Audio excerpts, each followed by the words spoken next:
everyone, how are you? I hope you guys are good. Welcome to your own channel Commerce Smart Classes. आज हम PGT commerce के human resource management का एक most important topic date is recruitment, और recruitment के साथ selection भी इसी वीडियो के अंदर कंप्लीट कर देंगे, तो वीडियो को एंड तक ज़रूर देखिएगा। देखो रिक्रूटमेंट क्या होता है। Recruitment is the process of searching, search मतलब ढूंढना, तलाश करना, लोकेट करना, उन्हें सही जगह पर लोकेट करना, and encouraging the potential applicant, encourage करना, उत्साहित करना पोटेंशियल जो उस जॉब के लिए एबल हो, पोटेंशियल मतलब जो उस जॉब के लिए एबल हो, एलिजिबल हो, उन एप्लीकेंट को टू अप्लाई फॉर एग्जिस्टिंग और एंटिसिपेटेड जॉब ओपनिंग, जो भी जॉब ओपन हुई है उस जॉब के लिए जो पोटेंशियल कैंडिडेट है वो क्या करें, अप्लाई करें। ठीक है, उनको एनकरेज करना, उनको ढूंढना। मैं आपको एक एग्जांपल देती हूँ, लेट्स सी। देखिए एचपीएससी है, एचपीएससी में क्या निकाली है, ये पोस्ट निकाली है, क्योंकि हरियाणा के स्कूल्स में जो सीनियर सेकेंडरी स्कूल्स है उनमें इतनी पोस्ट वैकेंट पड़ी है, तो इन पोस्ट को फिल करने के लिए क्या निकाली गई है, वैकेंसी निकाली गई है। This is a recruitment process. ये रिक्रूटमेंट प्रोसेस है जिसमें एम्प्लॉयज़ हैं, मान लो जो कैंडिडेट्स हैं उनको एनकरेज किया गया है कि जिनकी भी पोस्ट ग्रेजुएशन है और जिन्होंने भी एचटेट किया हुआ है प्लस में बीएड किया हुआ है वो इस जॉब के लिए अप्लाई करें। तो उनको क्या किया गया, अभी एनकरेज किया गया, अभी उनका सिलेक्शन नहीं हुआ है, अभी ये नहीं है कि उनको जॉब मिल गई, अभी तो सिर्फ फॉर्म निकाले गए हैं और जो भी एप्लीकेंट एलिजिबल है इस पोस्ट के लिए वो क्या करें, इस पोस्ट के लिए अप्लाई करें। ठीक है, तो ये रिक्रूटमेंट का ही प्रोसेस है जो आपके अभी फॉर्म फिल किए गए हैं। So recruitment is discovering the source. Recruitment क्या है, सोर्स को डिस्कवर करना, उसकी खोज करना, from where potential employees may be selected, जिनमें से पोटेंशियल एम्प्लॉयज को क्या किया जा सके, सेलेक्ट किया जा सके, कि उन स्रोतों को खोजना, उन तरीकों को खोजना ताकि एक एम्प्लॉय में जो वैकेंट पोस्ट पड़ी हुई हैं उसके लिए पोटेंशियल एम्प्लॉयज हैं, जो एलिजिबल एम्प्लॉयज हैं उनको सेलेक्ट किया जा सके। ठीक है, अब देखो रिक्रूटमेंट चैलेंजेस। जब भी रिक्रूटमेंट करनी होती है किसी भी ऑर्गेनाइजेशन को, उसके सामने कुछ चैलेंजेस होते हैं। First is limited budget, second is unattractive job, third is poor image, fourth is conservative internal policies, fifth is restricted policies of government. देखो क्या लिमिटेड बजट क्या होता है। देखो कई बार ऑर्गेनाइजेशन बहुत छोटी होती है, ठीक है, उसके पास इतना बजट नहीं होता कि वो रिक्रूटमेंट के प्रोसेस को कर सके, क्योंकि रिक्रूटमेंट का जब प्रोसेस होता है तो उसमें भी खर्चा लगता है ना। अब ऑर्गेनाइजेशन बहुत छोटी है, उसका बजट बहुत कम है, अब है ना वो बाहर जाके अगर मान लो उसे कैंपस में रिक्रूटमेंट करनी है, कैंपस रिक्रूटमेंट करनी है तो कैंपस में जाएंगे, मान लो ऑर्गेनाइजेशन से बहुत दूर है, फिर उनको अपना पूरा स्टाफ लेके जाना पड़ेगा जो उनका इंटरव्यू वगैरह लेगा, तो ये प्रोसेस बहुत लंबा हो जाता है और साथ ही साथ बहुत ज़्यादा एक्सपेंसिव भी हो जाता है।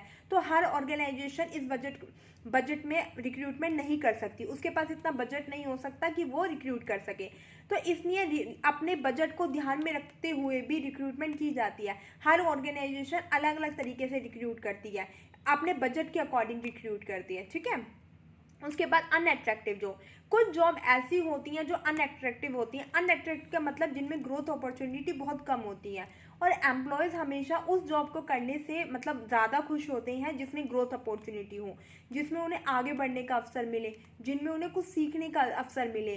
तो है ना, जो ऐसी जॉब होती है जिनमें उन्हें सीखने का अवसर नहीं मिलता, स्टिल वो वहीं की वहीं रह जाते हैं, तो ऐसी जॉब को फिल करना बहुत ज़्यादा मुश्किल हो जाता है। तो ये भी एक रिक्रूटमेंट का क्या है, सबसे बड़ा चैलेंज है।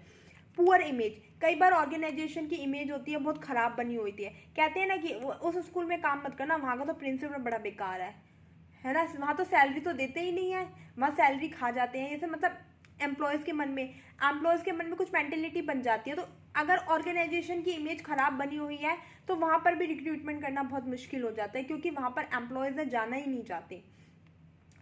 कंजर्वेटिव इंटरनल पॉलिसीज़, कई बार कुछ ऑर्गेनाइजेशंस की जो इंटरनल पॉलिसीज़ होती हैं बहुत ज़्यादा कंजर्वेटिव होती हैं, मतलब इतनी ज़्यादा कंजर्वेटिव होती हैं कि जो एम्प्लॉयज़ हो जाते हैं ना वो मेंटली उनमें स्ट्रेस आ जाता है, वो खुल के अपने अच्छे से ओपनली काम नहीं कर पाते, तो ऐसे में भी रिक्रूट करना बड़ा मुश्किल हो जाता है। वैकेंट पोस्ट को फिल करना बड़ा मुश्किल हो जाता है। रिस्ट्रिक्टिव पॉलिसीज ऑफ गवर्नमेंट की कुछ पॉलिसीज होती हैं, जैसे कि गवर्नमेंट की पॉलिसीज होती हैं कि 25% जॉब है वो हैंडीकैप्ड या मिलिट्री पीपल है, जो एक्स सर्विस मैन है, उनको मिलेगी। तो इस पॉलिसीज को ध्यान में रखते हुए भी अगर रिक्रूटमेंट किया जाता है तो बहुत मुश्किल हो जाता है कि अच्छे एक पोटेंशियल एम्प्लॉयज़ को इस पोस्ट को वैकेंट करने में बहुत मुश्किल हो जाती है।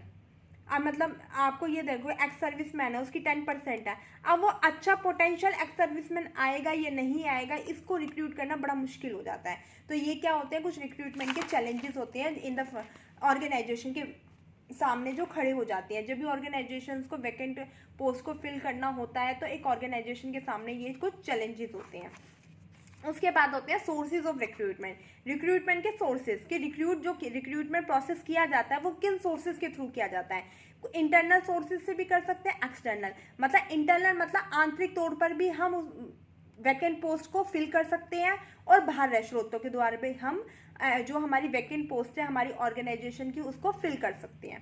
ठीक है, इंटरनली जो अपनी ही ऑर्गेनाइजेशन में से फिल कर लेते हैं, और एक्सटर्नली बाहर दूसरे सोर्स के द्वारा जब फिल किए जाते हैं। देखो कैसे, person who are already working in an organisation, ऐसे लोग जो कि ऑलरेडी ऑर्गेनाइजेशन में काम कर रहे हैं, जैसे retrenched employees, retired employees, dependent of deceased employ.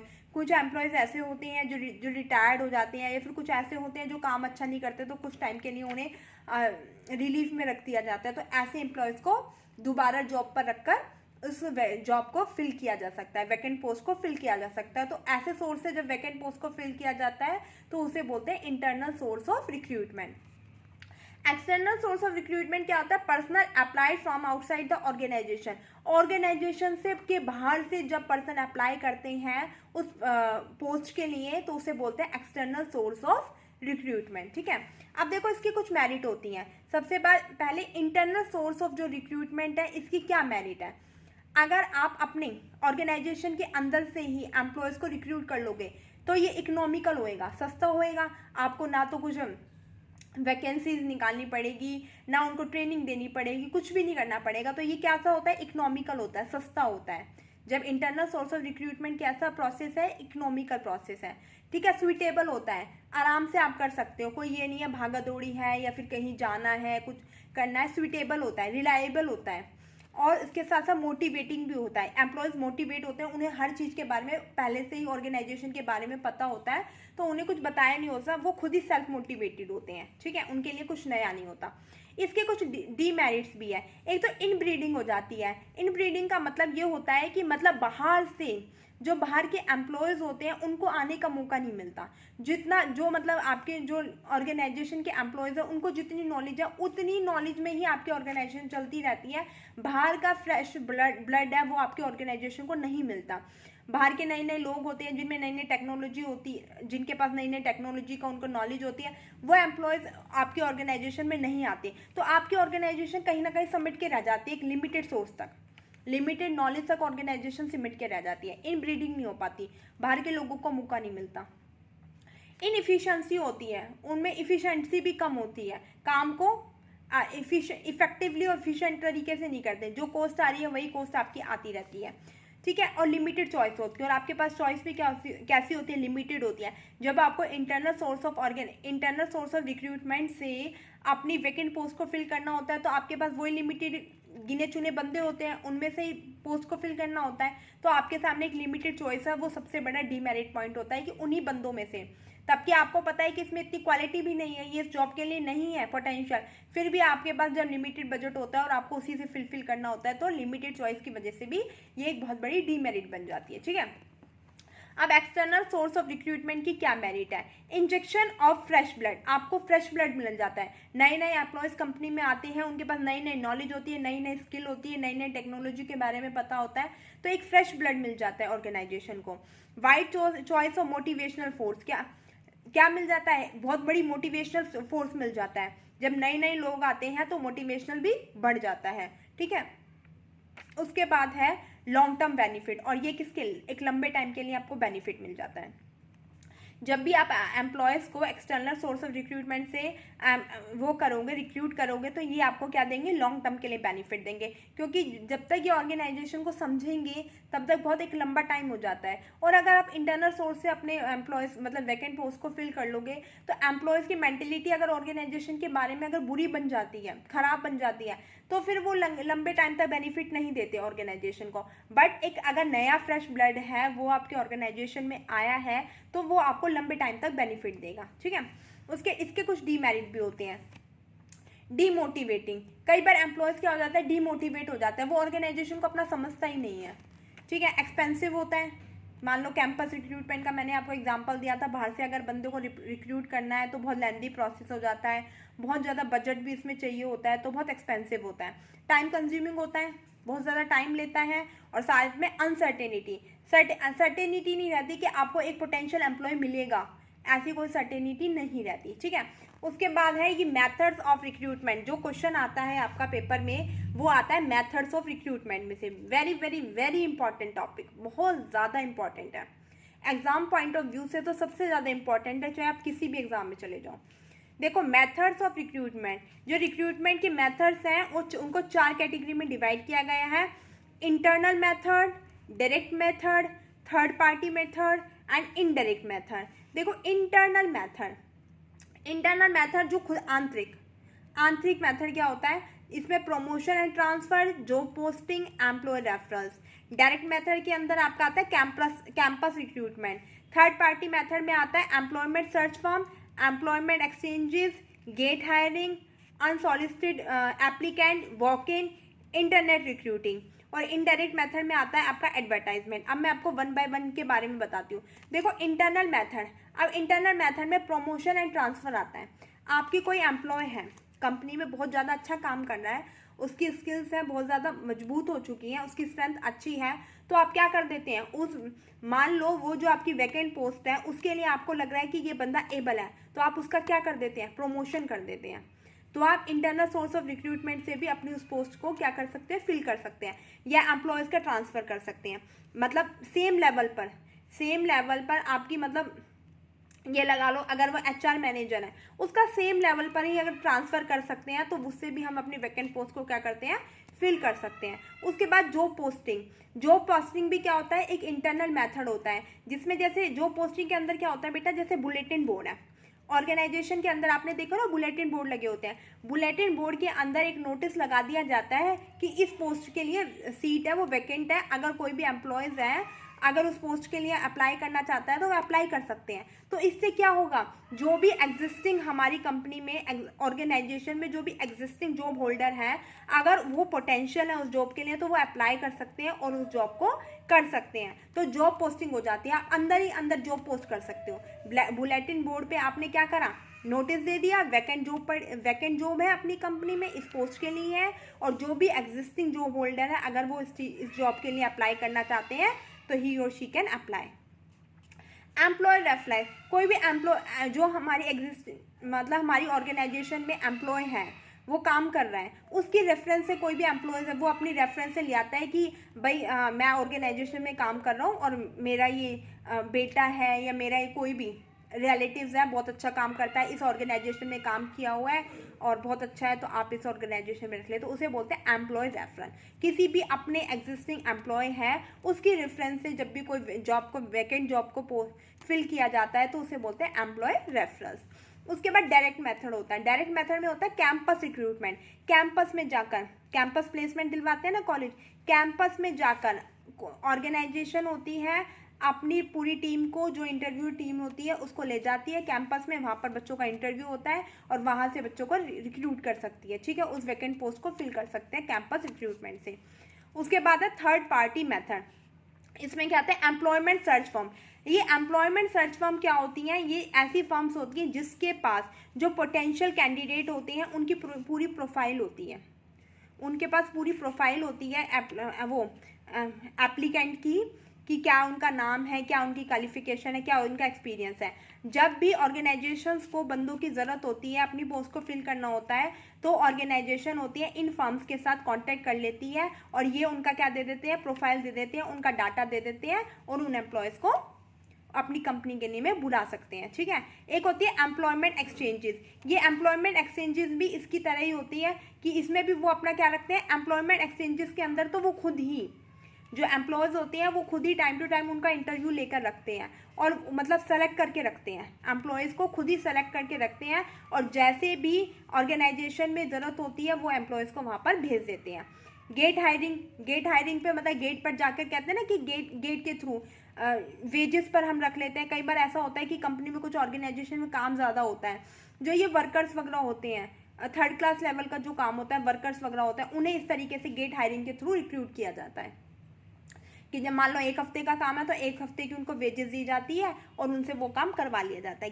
Gate hiring होता है। इसके लिए ये नहीं है कोई एप्लीकेशन फॉर्म फिल करना होगा, कुछ नहीं, गेट पर नोटिस लगा दिया जाता है कि इसमें ये काम है, इतने दिन के लिए इतनी सैलरी दी जाएगी, चाहे वो आवर्स के अकॉर्डिंग दिया जाए या फिर दिन के अकॉर्डिंग दिया जाए, जैसे उसे हम इस पोस्ट को फिल कर सकते हैं। उसके बाद है अनसोलिसिटेड एप्लीकेंट और वॉक इन इंटरव्यू होते हैं, जैसे केवीएस में होते हैं वॉक इन इंटरव्यू। अपना सीवी लेके जाओ वहाँ पे और वहाँ पर वो इंटरव्यू लेंगे और अगर आपका इंटरव्यू सही लगा, आपको वो लगे कि आप पोटेंशियल हो उस जॉब के लिए, तो आपको वो उस जॉब पर रख लेंगे, ठीक है।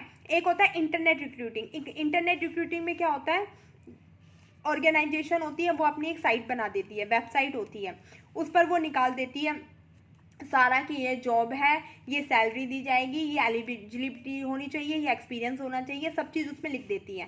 वो अपनी एक खुद वेबसाइट बना लेती है, उस पर सारी इन्फॉर्मेशन डाल देती है। जिस भी एम्प्लॉय को लगता है कि वो उस जॉब के लिए है, पोटेंशियल है, वो वहाँ अप्लाई कर सकते हैं। इसे बोलते हैं इंटरनेट रिक्रूटिंग। ये उनको कोई कुछ ये नहीं है कि किसी दूसरे सोर्स की ज़रूरत होती है, वो इंटरनेट पर ही पूरी जॉब से रिलेटेड डाटा को डाल देते हैं कि कितनी वैकेंट पोस्ट है और क्या एलिजिबिलिटी क्राइटेरिया है, क्या सैलरी रहेगी, क्या टाइमिंग रहेगा, सब कुछ वो डाल देते हैं और जो एप्लीकेंट पोटेंशियल एप्लीकेंट होते हैं वो अप्लाई कर सकते हैं, ठीक है। फिर उसके बाद इनडायरेक्ट मेथड होता है। इनडायरेक्ट मेथड में जैसे एडवर्टाइजमेंट, न्यूज़पेपर में एडवर्टाइजमेंट निकल जाती है ना कि इस कंपनी में इतनी जॉब वैकेंट है, अगर कोई भी कैंडिडेट अप्लाई करना चाहता है तो कर सकता है। देखा होगा ना कि न्यूज़पेपर में आती रहती है, इस स्कूल में इतनी जॉब वैकेंट है, इसमें इतनी जॉब वैकेंट है, कोई भी अप्लाई करना चाहता है तो कर सकता है। तो ये होता है इनडायरेक्ट मेथड। एडवर्टाइजमेंट के थ्रू भी वो अपनी वैकेंट जॉब है, ऑर्गेनाइजेशन उसको फुलफिल कर सकती है, ठीक है। तो ये मेथड से किसके, रिक्रूटमेंट के, ये 10 मेथड है, 3 इसमें, 1 इसमें, 4, 1 2 3 4 5, 5 4 9 और 1 10 मेथड है रिक्रूटमेंट के। इसके थ्रू वो एक ऑर्गेनाइजेशन होती है अपनी वैकेंट जॉब को फिल कर सकती है, ओके। अब हम पढ़ेंगे इसके बाद सिलेक्शन। क्या पढ़ेंगे, सिलेक्शन क्या होता है, सिलेक्शन मतलब चयन करना, चुनना। अब रिक्रूटमेंट में तो क्या हो गया, जो भी कैंडिडेट थे जिनको जॉब के लिए अप्लाई करना था उन्होंने अप्लाई कर लिया। अब ये तो नहीं है कि जिन सब ने अप्लाई करे उन सबको ही रख लिया जाएगा जॉब के लिए। अब मान लो HPSC है, HPSC को रखने हैं 4000 कैंडिडेट, पर 4000 कैंडिडेट ने थोड़ी ना अप्लाई किया है, कैंडिडेट ने तो 3 लाख कैंडिडेट ने अप्लाई किया है, पर रखे कितने जाएंगे, 4000। तो जो 4000 लोग चुने जाएंगे उसे तो बोलेंगे सिलेक्शन, और जो 3 लाख लोगों ने अप्लाई किया दैट इज अ रिक्रूटमेंट।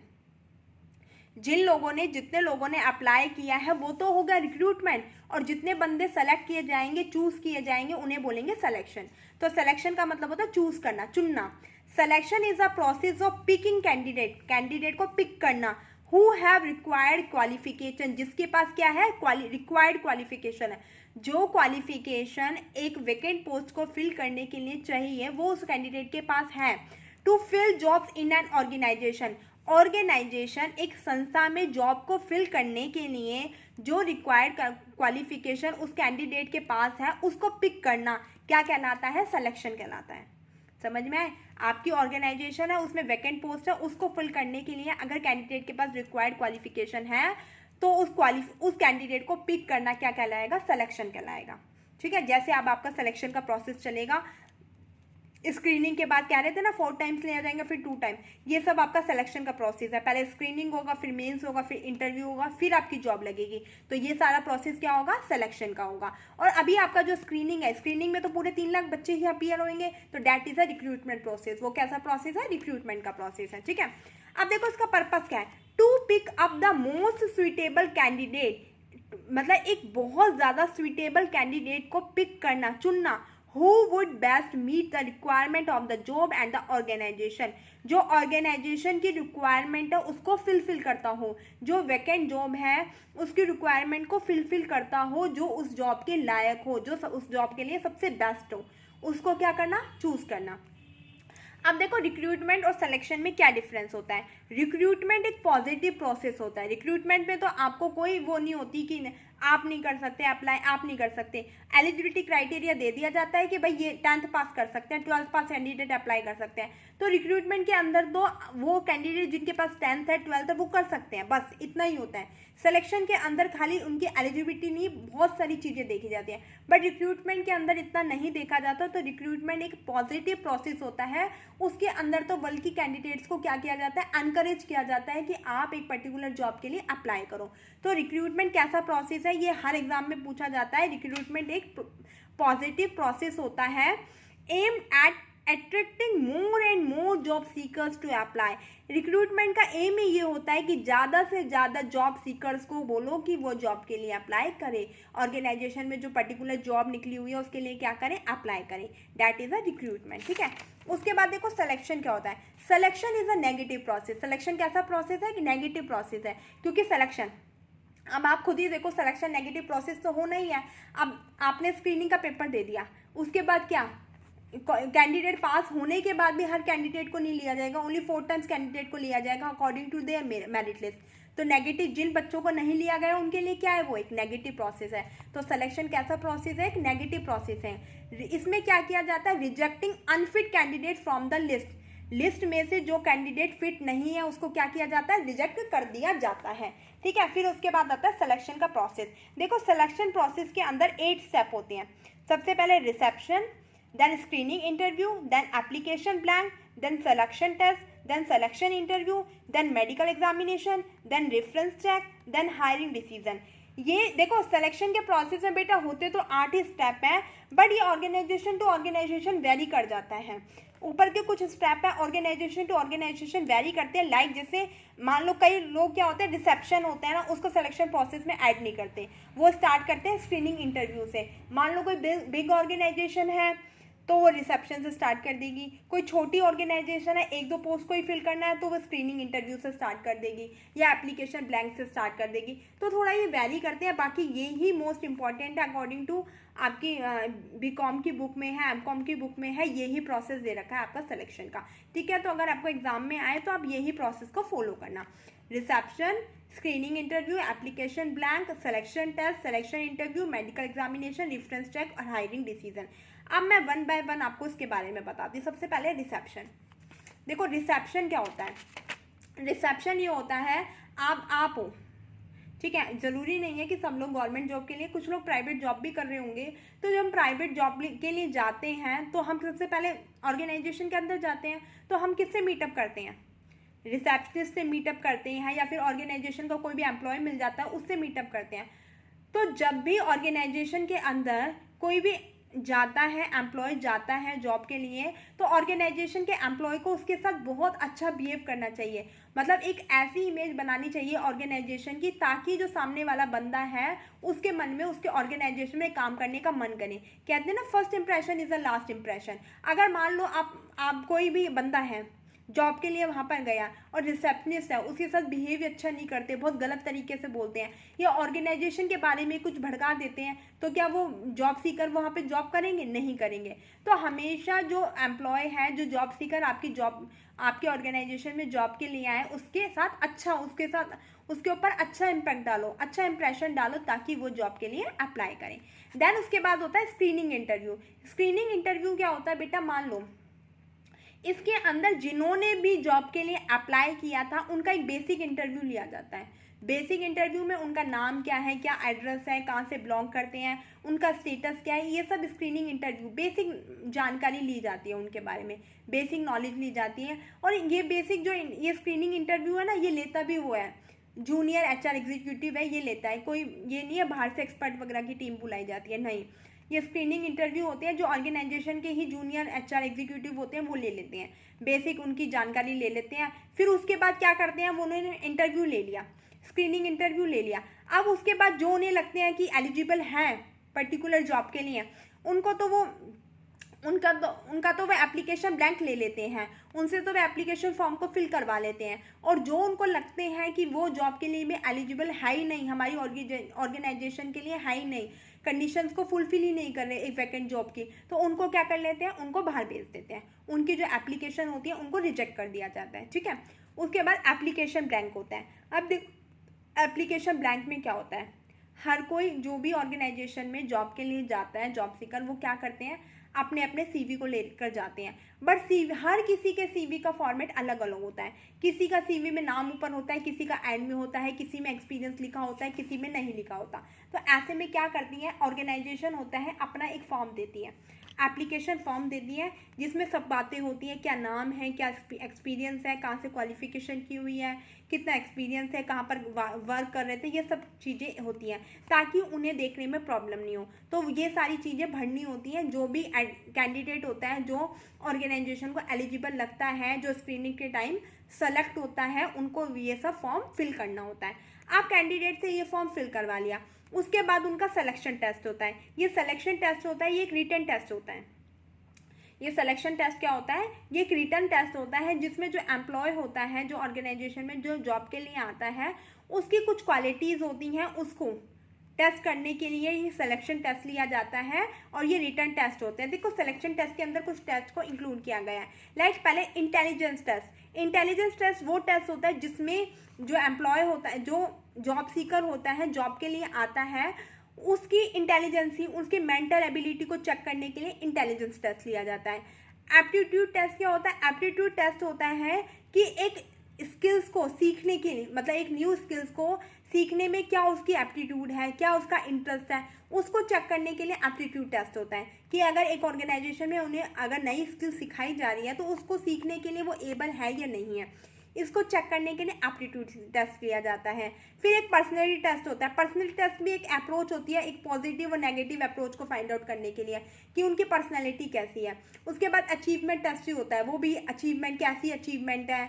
और साइमुलेशन टेस्ट क्या होता है कि बेटा उनको कोई एक ना सिचुएशन दी जाती है, कोई भी एक हाइपोथेटिकल सिचुएशन दी जाती है, और उस सिचुएशन में देखा जाता है कि वो किस तरीके से बिहेव करते हैं, उसे बोलते हैं साइमुलेशन टेस्ट। एक उसमें है ना ट्रेड टेस्ट भी होता है, ट्रेड रिलेटेड टेस्ट होता है कि मतलब अगर ऑर्गेनाइजेशन में कोई भी इस तरीके से होगा तो वो कैसे ट्रेड करेंगे, ट्रेड टेस्ट होता है, साइमुलेशन टेस्ट होता है, अचीवमेंट टेस्ट होता है। ये सब टेस्ट के नाम है, ये इतना डीप नहीं आएगा, बस आपको पता होना चाहिए कि टेस्ट के क्या क्या नाम है। ठीक है, उसके बाद टेस्ट हो गया। अब टेस्ट में जो जो सेलेक्ट हो गया उसका क्या क्या होगा, इंटरव्यू होगा। अब इंटरव्यू आता है, और जो टेस्ट के अंदर सेलेक्ट हो जाता है, जो एलिजिबल लगता है फॉर देयर जॉब, तो उसके क्या किया जाता है, इंटरव्यू लिया जाता है। अब इंटरव्यू लिया जाता है तो इंटरव्यू के भी टाइप्स होते हैं। सबसे पहले जो इंटरव्यू लिया जाता है वो होता है इनडायरेक्ट इंटरव्यू। इनडायरेक्ट इंटरव्यू में क्या होता है, इसमें क्या होता है बेटा, मतलब जो भी इंटरव्यू के दिमाग में क्वेश्चन आता है ना, वो क्वेश्चन उससे पूछ लेता है। जो भी जॉब से रिलेटेड उसके माइंड में एट प्रेजेंट जो भी क्वेश्चन आता है, उस क्वेश्चन को सामने पूछ लेता है एम्प्लॉय से। एम्प्लॉय तो क्या हो, एप्लीकेंट से, कैंडिडेट से जो क्वेश्चन उसके माइंड में आता है उस क्वेश्चन को पूछ लेता है, उसे बोलता है इनडायरेक्ट इंटरव्यू। एक होता है डायरेक्ट इंटरव्यू। डायरेक्ट इंटरव्यू में क्या होता है, एक क्वेश्चन, मतलब जो क्वेश्चन होते हैं जो पूछने होते हैं कैंडिडेट से, उसके बारे में पहले से ही वो फॉर्मेट बना के रखते हैं, जो पहले से ही सारा बना होता है कि क्या क्वेश्चन उनसे पूछने होंगे, किस तरीके के क्वेश्चन पूछने होंगे, फिर वो उस क्वेश्चन को वहाँ पर पूछते हैं, तो उसे बोलते हैं डायरेक्ट इंटरव्यू। ठीक है, फिर एक होता है साइमुलेशन इंटरव्यू। साइमुलेशन इंटरव्यू में क्या होता है, उनको कुछ हाइपोथेटिकल सिचुएशन दी जाती है कि उस सिचुएशन में वो किस तरीके का बिहेव करेगा, उसे बोलते हैं साइमुलेशन इंटरव्यू। क्या बोलते हैं, साइमुलेशन इंटरव्यू बोलते हैं, जिसमें यह देखा जाता है कि एक उनको हाइपोथेटिकल सिचुएशन दी जाती है कि इस सिचुएशन में जो कैंडिडेट है वो किस तरीके का बिहेव करेगा, उसे बोलते हैं साइमुलेशन इंटरव्यू। एक होता है स्ट्रेस इंटरव्यू। स्ट्रेस इंटरव्यू में भी यही देखा जाता है कि जो कैंडिडेट है वो मतलब कितना स्ट्रेस लेता है, पॉजिटिव नेचर का है, नेगेटिव नेचर का है, उसे बोलते हैं स्ट्रेस इंटरव्यू। उसके बाद लास्ट वन है पैनल इंटरव्यू। पैनल इंटरव्यू में क्या होता है, एक पैनल बैठा हुआ होता है, जो हमारे ऑर्गेनाइजेशन के अंदर एक पैनल बैठा होता है, इंटरव्यूअर पैनल बैठा होता है, चार या पांच का ग्रुप, 4 या 5 लोग बैठे होते हैं पैनल इंटरव्यू के अंदर। वो क्या करते हैं, मतलब जो कैंडिडेट होता है ना, उससे वन बाय वन क्वेश्चन पूछते रहते हैं। एक का क्वेश्चन का आंसर स्टॉप नहीं होता, दूसरा क्वेश्चन को अराइज कर देते हैं, तो उस तरीके को बोलते हैं पैनल इंटरव्यू। आपका HPSC में भी जो इंटरव्यू होगा मेंस के बाद, वो पैनल इंटरव्यू होगा। उसमें यही होता है, एक के बाद क्वेश्चन पूछते रहते हैं। पैनल में 5 लोग होते हैं, 5 के 5, एक क्वेश्चन का आंसर इज वो एंड नहीं हुआ, दूसरे का पहले पूछ लेंगे, तो उसे बोलते हैं पैनल इंटरव्यू। ठीक है, अब जो इंटरव्यू में सेलेक्ट हो गया उसका क्या होगा, मेडिकल एग्जामिनेशन। अब उनका मेडिकल जांच होगी कि फिजिकली फिट है या नहीं है, जॉब के लिए फिजिकली फिट है या नहीं है। ठीक है, मेडिकल हो गया एग्जामिनेशन। उसके बाद रेफरेंस चेक। रेफरेंस चेक में ये देखा जाएगा कि वो किसी की रेफरेंस से आए हैं। यहाँ पर पूछा जाता है कि आपने यहाँ पर अप्लाई किया है, कैसे किया है, तो बोल सकते हैं कि एडवर्टाइजमेंट देखकर किया था, या कोई भी एम्प्लॉय की रेफरेंस से किया तो बोलते हैं कि इन एम्प्लॉयज़ की रेफरेंस से किया है, तो इसमें रेफरेंस चेक होता है। उसके बाद उनके हायरिंग डिसीजन लिया जाता है कि वो एम्प्लॉय है, वो वैकेंट पोस्ट की जो कंडीशंस हैं उनको फिलफिल कर रहा है या नहीं है, पोटेंशियल है या नहीं है, एलिजिबल है या नहीं है, पोस्ट के लिए ठीक है या नहीं है, ये हायरिंग डिसीजन लिया जाता है। अगर वो उसमें भी पास हो जाता है तो उसको फिर हायर कर लिया जाता है। That is the process of selection, जो आपके साथ होने वाला है। स्क्रीनिंग के बाद आपके साथ यही सारा प्रोसेस होने वाला है। ध्यान रखना, यही 1 to all यही सारा प्रोसेस होगा। कहते हैं ना डॉक्यूमेंट वेरिफिकेशन होता है, वो एप्लीकेशन बैंक की तरह ही होता है। ठीक है, तो ध्यान, इसको अच्छे से पढ़ लेना। और मैं तो कहती हूँ कि सारे ही बच्चों का मेरी एकेडमी में, मेरे चैनल पर जितने भी बच्चे हैं ना, सब इंटरव्यू में पास हो जाए बस, और फिर मेरा मुंह मीठा करवा दे, मिठाइयों की भरमार लग जाए बस। मैं तो यही चाहती हूँ कि आप लोगों का सिलेक्शन हो जाए। अच्छे से तैयारी करो, मैडम के साथ जुड़े रहो, मैडम को मोटिवेट करो। मोटिवेट करने के लिए चैनल को सब्सक्राइब करो, चैनल को ज़्यादा से ज़्यादा शेयर करो अपने फ्रेंड्स के साथ, अपने रिलेटिव्स के साथ, दूर दूर तो चैनल को फैला दो कि कॉमर्स स्मार्ट क्लास के बच्चे HPSC में सारे के सारे सेलेक्ट हो गए। और किसी भी तरह की कोई क्वेरी है तो आप मुझसे कमेंट बॉक्स में कमेंट करके पूछ सकते हैं। वीडियो को लाइक करना ना भूलें। Thank you, have a nice day.